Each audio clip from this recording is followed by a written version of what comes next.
Bonjour et bienvenue dans la deuxième édition, deuxième actu, merci d'être avec nous.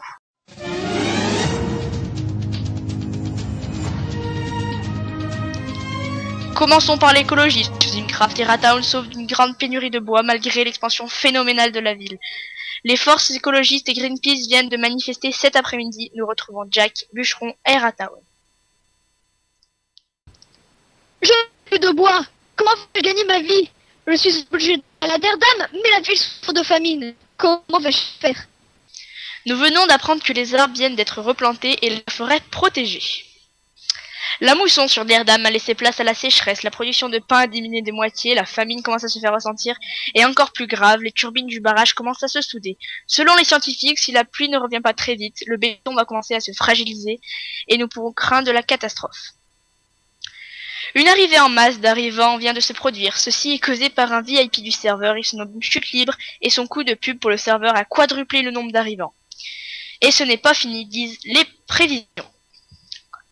La démolition de la tour Vie s'est passée il y a 2 jours. Les ouvriers du chantier ont déjà fini leur travail de nettoyage des débris et selon l'ancien propriétaire ayant fait faillite, la tour était trop dégradée pour être revendue.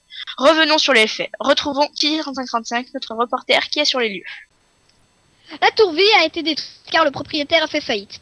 En effet, la rivalité entre les deux tours est maintenant terminée. Tous les habitants se logeaient dans la touriste, ce qui a provoqué la faillite de Monsieur Creeperfly. Merci Kiki. Reparlons des finances sur Zimcraft. Le taux de richesse va augmenter de 9,54%, mais le monde minage ne sera pas renouvelé avant longtemps. Les financiers commencent à préparer un plan de secours en cas de crise financière ou de faillite universelle.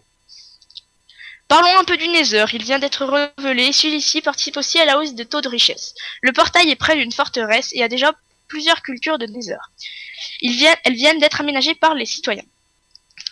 Le prix de la verrue du Nether vient de se diviser par lui-même, il est passé de 5 Zimcash à 1 Zimcash. Ceci est une première dans l'histoire de Zimcraft. Les administrateurs prévoient une loi qui limitera la taille des cultures. Cette loi aura le même principe que la voie volique, il est interdit d'avoir un champ de blé 8 x 8 sauf quand on est boulanger. Zimcraft est en pleine recrue de modérateurs malgré l'absence de Théo1299. Les admins vont passer plusieurs citoyens volontaires à l'essai et déjà des déceptions à cause de la rigueur des admins. Cependant, quelques personnes ont réussi et sont actuellement à l'essai. Zimcraft est en maintenance depuis quelques jours. Selon le parole de l'admin, ils disent faire ça pour réparer les petits bugs de plugin et embellir et réparer la ville. Nous retrouvons Yann Candier Caramel, membre de la Zim Team et administrateur du serveur. Bon, Zimcraft est actuellement en maintenance pour que les admins réparent les dégâts causés par les griffeurs. Une liste des bans commence à se créer. La maintenance a été faite aussi pour refaire les maisons pas très belles et à la fin de cette maintenance, nous embellirons une plus belle, un peu plus les villes. Merci Yann 44.